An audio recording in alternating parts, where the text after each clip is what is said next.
အားလုံးမင်္ဂလာပါဗျနော်ကျွန်တော်ဒီမှာလဲကျွန်တော် live လွှင့်လို့အချိန်မလောက်တော့လို့ပေါ့နော်ကျွန်တော်ရှင်းပြပေးမယ်ပေါ့နော်နေရာပူဒီလေးလိုပဲရှင်းပြပြီးနေ့တိုင်းကျွန်တော်ရေးပြီးသားကျွန်တော်ပြမယ်တခြားလေးကြည့်ပြီနော်ဒီ6ရဲ့ဒီ3ရဲ့ဒီ3ရဲ့6 3ရဲ့3 3လုံးပေါင်းခြင်းဒီ9ပါဝါ4 9လေးချင်းဒီမှာ4တစ်လို့ထွက်တယ်4 6 4 3လုံးပေါင်းခြင်း4 4ပါဝါ9 4 9ချင်းရတယ်ဒီမှာ4နဲ့ဆိုပြီး4တစ်လုံးဆင်းတယ်5 1 4 3လုံးပေါင်းခြင်းဒီ3ညပါဝါ9 3ည5ချင်းဒီမှာ9 5လို့ဆင်းခဲ့တယ်အဲ့တော့မနက်ဖြန်ဆိုရင်9 2 9 9နဲ့ပေါင်းတော့9 9နဲ့ပေါင်းတော့8 8 3ချင်းမနက်ဖြန်အဲ့ဒါတစ်ဆိုင်နော်ပြီးရင်6ခွန်3ညဒီ3လုံးပေါင်းခြင်း6ခွန်3ည3ညခွန်6 3လုံးပေါင်းခြင်းဒီ3ပါဝါ8 3 8ချင်းဒီမှာ3လုံးဆင်းတယ်6 9 4 3လုံးပေါင်းခြင်းဒီ9ပါဝါ4 9လေးချင်းဒီမှာ4လုံးဆင်းတယ်ဟုတ်ပြီနော်1ရှင်းက3လုံးပေါင်းခြင်းဒီ1နဲ့ရှင်းတဲ့ပေါင်းတော့9 9နဲ့ပေါင်းတော့4ပါဝါ9 4 9ချင်းဒီလည်းဒီမှာ4လုံးဆင်းတယ်ဟုတ်ပြီနော်ဒီနှစ်1ခွန်နှစ်ဒီနှစ်ရဲ့ဒီ1ဒီခွန်3လုံးပေါင်းခြင်း3ညပါဝါ9 3ည5ချင်းဒီမှာ5လုံးဆင်းတယ်အဲ့တော့မနက်ဖြန်ဆိုရင်ဒီ9ရဲ့ဒီ3ရဲ့ဒီ9ရဲ့9 3 9 3လုံးပေါင်းခြင်းဒီ3ပါဝါ8 3 8ချင်းဒီမှာလည်း8 3ချင်းဟုတ်ပြီနော်3 8ချင်း2ဆိုင်ပြီးကျွန်တော်ထပ်ပြမယ်ဒီ6ရဲ့ဒီခွန်နှလုံးပေါင်းခြင်းဒီ3ဒီ6နဲ့ပေါင်းတော့9 6ခွန်6 3လုံးပေါင်းခြင်းဒီ9ဖြစ်လို့9ရဲ့ပါဝါ4 9လေးချင်းရဲ့ဒီမှာ4တလုံးပေးတယ်4 9 1 3လုံးပေါင်းခြင်းဒီ4ပါဝါ9 4 9ချင်းဒီလည်းဒီမှာ4တလုံးပေးတယ်5 8 2 5 8 2 3လုံးပေါင်းခြင်းဒီ5ပါဝါ3ည5 3ညချင်းကဒီမှာ5တလုံးပေးတယ်အဲ့တော့မနက်ဖြန်ဆိုရင်1နဲ့9နဲ့ပေါင်းတော့8ဒီ9နဲ့ပေါင်းတော့3ပါဝါ8 3 8အချင်းကျွန်တော်ဒီမှာလဲ3 8အချင်းဒီမှာ3 8အချင်းဒီမှာ3 8အချင်းเนาะအဲ့တော့3 8အချင်းကကျွန်တော်တို့3 site ပေါ့နော်3 site တူတယ်အဲ့ဒါလေးတစ်ခုရှိမယ်ပြီးရင်ကျွန်တော် break line လေးကျွန်တော်ပြမယ်ပေါ့နော် break line လေးကျွန်တော်ပြမယ်key line လေးပေါ့နော် key line လေးကိုကျွန်တော်ပြမယ် key line လေးနော် key ကတော့မနေ့ကကျွန်တော်ပေးထားတဲ့အတိုင်းပဲဒီနှလုံးပေါင်းခြင်းဒီနှလုံးပေါင်းခြင်း3ပါဝါ8 3နဲ့ခန့်5 3ရှင်း5ဒီမှာ3တလုံးဆင်းတယ်ဒီ2နဲ့ဒီခွန်နဲ့2ခွန်နှလုံးပေါင်းခြင်းဒီ9ပါဝါ4 9နဲ့ခန့်6 9လေး6ကီယာဒီမှာ4တလုံးဆင်းပေးတယ်ဒီခွန်ရဲ့ဒီ9ရဲ့ခွန်9နှလုံးပေါင်းခြင်းဒီ2ပါဝါခွန်2နဲ့ခန့်4 2ခွန်4ကီယာဒီမှာခွန်တလုံးဆင်းတယ်ဟုတ်ပြီနော်အဲ့တော့ဒီ9ရဲ့ဒီ9ရဲ့9နှလုံးပေါင်းခြင်းဒီ3ညပါဝါ9 3ညနဲ့ခန့်ခွန်3ည5ခွန်ကီကကျွန်တော်ဒီမှာ9ပေးတယ်3ညပေးတယ်3ည5ခွန်50ဆိုပြီးထွက်သွားတယ်ဟုတ်ပြီနော်အဲ့တော့ကျွန်တော်ဆက်သွားမယ်ဆိုရင်ဒီ9ရဲ့ဒီ3ညရဲ့3လုံးပေါင်းခြင်းဒီဘာလဲဆို9ပါဝါ3ည5နဲ့ခက်3 9 3ည3ကီကဒီမှာ3တလုံးပေးတယ်ဒီ3ညရဲ့ဒီ6ရဲ့နှလုံးပေါင်းခြင်းဒီ6ရဲ့ပါဝါ1 6နဲ့ခက်9 6တက်ကိုကီးရလဲကျွန်တော်တို့ဒီမှာ6တက်ကိုကီးကဘယ်မှာပဲဒီမှာ1တလုံးပေးတယ်နော်ဒီ6နဲ့ဒီ1နဲ့နှလုံးပေါင်းခြင်းဒီခွန်ရဲ့ပါဝါနဲ့ခွန်နဲ့ခတ်3နဲ့ခွန်နဲ့3ညကီး3လုံးကဒီမှာ2တလုံးပေးတယ်ဒီ1နဲ့ဒီ2နဲ့နှလုံးပေါင်းခြင်းဒီ3ပါဝါ8 3နဲ့ခတ်5 3ရှင်း5ကီးကဒီမှာ5တလုံးပေးတယ်အဲ့တော့မနှက်ပြန်ဆိုရင်ဒီ2နဲ့ဒီ5နဲ့နှလုံးပေါင်းခြင်းဒီခွန်ပါဝါနဲ့ခွန်နဲ့ဒီ9လေးကိုခဏမေ့ထားနော်ခွန်နဲ့3ညဒီကီဟုတ်ပြီနော်အဲ့ဒါကီတစ်ဆိုင်ပြီးကျွန်တော်လုံးမိုင်ဆိုင်ထပ်ပြမယ်ဒီအနေစမှာလုံးမိုင်ဆိုင်ကဒီ6ရှင်းနှလုံးပေါင်းခြင်း4ရဒီနောက်နေ့မှာဒီမှာ4လုံးမိုင်ပေးတယ်မနက်ပိုင်းမှာပေးတယ်နော်ဒီအလဲနှလုံးပေါင်းခြင်း1ပူ1နှလုံးပေါင်းခြင်း2ဒီလဲနောက်ရက်မှာမနက်ပိုင်းမှာ2လုံးမိုင်ပေးတယ်ဒီ2နဲ့3နဲ့နှလုံးပေါင်းခြင်း9အဲ့ဒီ9တလုံးဒီလဲနောက်ရက်မနက်ပိုင်းမှာဒီမှာ9လုံးမိုင်ပေးတယ်အဲ့တော့မနက်ဖြန်ဆိုရင်ဒီ9နဲ့ဒီ9နဲ့နှလုံးပေါင်းခြင်းဒီ2လုံးပိုင်လားဒီမှာကျွန်တော်9နဲ့3ညကီးရထားတယ်โอเคဒါတခုပြီးရင်3ည9လေး3လုံးပေါင်းခြင်းဒီ3ဝက်ပါဝါ8 3 8အချိန်ဟာကျွန်တော်ဒီမှာ3တလုံးပေးတယ်6ရှင်း5 3လုံးပေါင်းခြင်း9ပါဝါ4 9လေးချိန်ဟာဒီမှာ4တလုံးပေးတယ်1ခွန်3လုံးပေါင်းခြင်း9ပါဝါ4 9လေးချိန်ကလည်းဒီမှာ4တလုံးပေးတယ် နှစ်3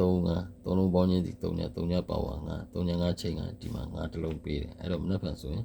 9ခွန်8 3လုံးပေါင်းချင်းဒီ3ညပါဝါ9 3 5ချိန်ရဲ့တစ်ခုအဲ့တော့ခုနဒီ9ကိုကျွန်တော်ဘာကြောင့်ထည့်ထားလဲဆိုတော့ခုနကျွန်တော်တို့က38ချိန်က20ရတယ်ဒီမှာ9 3ချိန်ဆိုင်အဲ့တော့ဒီမှာလည်း3ညဆိုကျွန်တော်9 3 5ကီးဆိုပြီးဒီလိုတွဲပေးထားတာဟုတ်ပြီနော်အဲ့ဒါလေးကတစ်ခုပြီးရင်အဲ့ဒီ9 3ကီးကိုကျွန်တော်ထပ်ပြမယ်နော်ဗီဒီယိုဆက်မယ်လို့ထင်ပါတယ်ကျွန်တော်ဒီမှာကြည့်မယ်ဒါကဒီမှာကျွန်တော်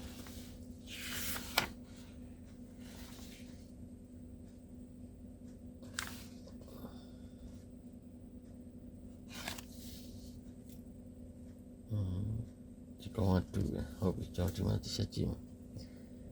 ဒီ2ရယ်ဒီ8ရယ်ဒီ9ရယ်2 8 9 3လုံးပေါင်းရင်ဒီ9နှစ်ခက်3 9 3အချင်းဒီသူ့ရဲ့တပင်ကျော်မှာတစ်လုံးပေးအောင်ဒီမှာ9တစ်လုံးပေးတယ်နော်ပြီးရင်ဒီ9ရယ်ဒီ9ရယ်ဒီ9ရယ်9ခွန်9 3လုံးပေါင်းရင်ဒီ9နဲ့9နဲ့ပေါင်းတော့9နဲ့ပေါင်းတော့1နှစ်ခက်8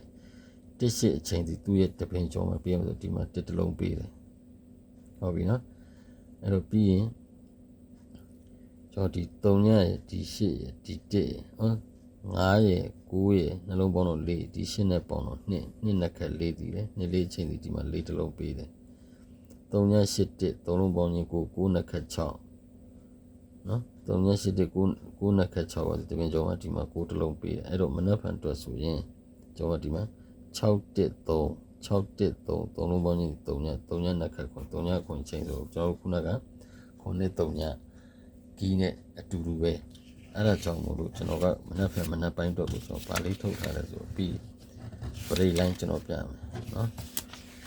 ကျွန်တော်မိတ်ဆွေတွေကျွန်တော်ပရိလိုင်းပြအောင်ဒီချာလေးကြည့်ပြီနော်3ညခွန်9 3လုံးပေါင်းရင်နှစ်ပါဝါခွန်2နှစ်ခက်4နှစ်ခွန်4ပရိကကျွန်တော်ဒီမှာခွန်9ဆိုပြီး2ပရိပေးတယ်ဟုတ်ပြီနော်ရှင်း9ခွန်3လုံးပေါင်းရင်ဒီ3ညပါဝါ9 3ညနှစ်ခက်ခွန်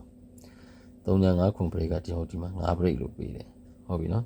ပြီးရင်9 9 9 3လုံးပေါင်းရင်ဒီ9ပါဝါ4 9နှစ်ခက်6 9 4 6ပရိဒီမှာ9ပရိပေးတယ်ဟုတ်ပြီနော်ခွန်3ည8ခွန်3ည8 3လုံးပေါင်းရင်ဒီ9ပါဝါ3ည5နှစ်ခက်3 9 3ည3ပရိကဒီမှာ5ပရိပေးတယ်ဟုတ်ပြီနော်အဲ့တော့ပြီးရင်9 6 1 3လုံးပေါင်းရင်ဒီ6ရဲ့ပါဝါ1 6နှစ်ခက်9 6 1 9ပရိဒီမှာ4နှစ်ဆိုပြီး6ပရိပေးတယ်အဲ့တော့8 1 3 8နဲ့1နဲ့ပေါင်းတော့9 3နဲ့ပေါင်းတော့နှစ်ပါဝါခွန်2နှစ်ခက်4နှစ်ခွန်4ပရိဒီမှာကျွန်တော်4ပရိပေးခဲ့တယ်အဲ့တော့မနက်ဖြန်ဆိုရင်ဒီ1ရဲ့ဒီ2နှလုံးပေါင်းရင်ဒီ3ဒီခွန်နဲ့ပေါင်းတော့3ညပါဝါ9 3ညနှစ်ခက်ခွန်3ည5ခွန်ပရိဟုတ်ပြီနော်အဲ့တော့မနက်ဖြန်မနက်ပိုင်းအတွက်ကိုကျွန်တော်ထုတ်ထားတာလေးရှိတယ်အကြိုက်တူတဲ့မိတ်ဆွေတွေကယူဆော့ပါအဲ့တော့ခုနကကျွန်တော်တို့ကနှစ်3ညအချိန်ဆိုင်တစ်ဆိုင်တွေ့တယ်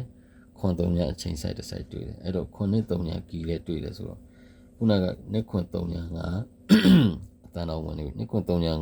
ဟို9ကိုအရင်မှထားလိုက်နော်အဲ့တော့နှစ်8 3 8အချိန်ကိုနှစ်ခွန်3ညနဲ့ပဲတွဲ3နဲ့3ခွန်30 8နဲ့8ခွန်80အဲ့ထဲမှာကျွန်တော်ခွန်ဘရိတ်ကိုကြိုက်လို့3 4နဲ့8 9ဒါလေးထည့်3 5နဲ့8 5အစားကို3 4နဲ့8 9ထည့်မယ်ဒါကမနက်ပိုင်းအတွက်အခုဖြစ်နေတာကကျွန်တော်မနက်ပိုင်းအတွက်လို့ပေးတဲ့ဟာကညနေမှထွက်နေတယ်เนาะအဲ့ဒါလေးကျွန်တော်မိတ်ဆွေများသတိထားအောင်လို့ပါဟုတ်ပြီเนาะအဲ့တော့ဒါကတော့မနက်ပိုင်းအတွက်လေးကျွန်တော်ယူပေးတာပဲကြိုက်တဲ့မိတ်ဆွေများရင်ပတ်ချင်းတူရင်တော့ကစားပါလို့เนาะမတူရင်မကစားပါနဲ့ယူမသုံးပါနဲ့အဲ့တော့ကျွန်တော်မနက်ဖြန်နေ့တိုင်းလေးကိုကျွန်တော်ပေးမယ်เนาะဒီနေ့မှာတော့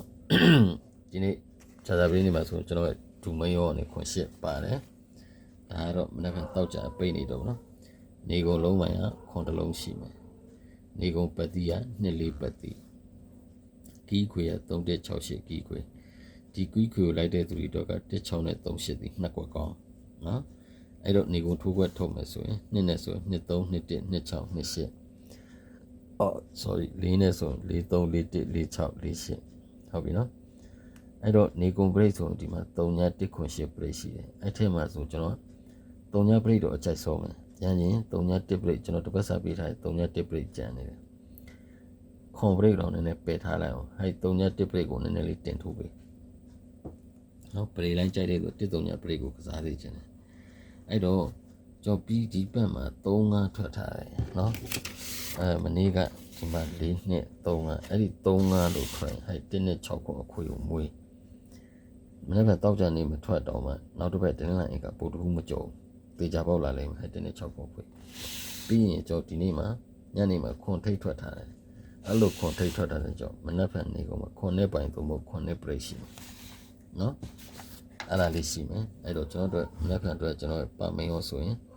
2ခွန်2 3 2 8 4နဲ့ဆိုရင်4ခွန်4 3 4 8ပဲနော်4 8ပါနေကုန်နှစ်ကွက်ကောင်းဆုံးခွန်4နဲ့ခွန်5နေကုန်တစ်ကွက်ကောင်းတော့5 6နော်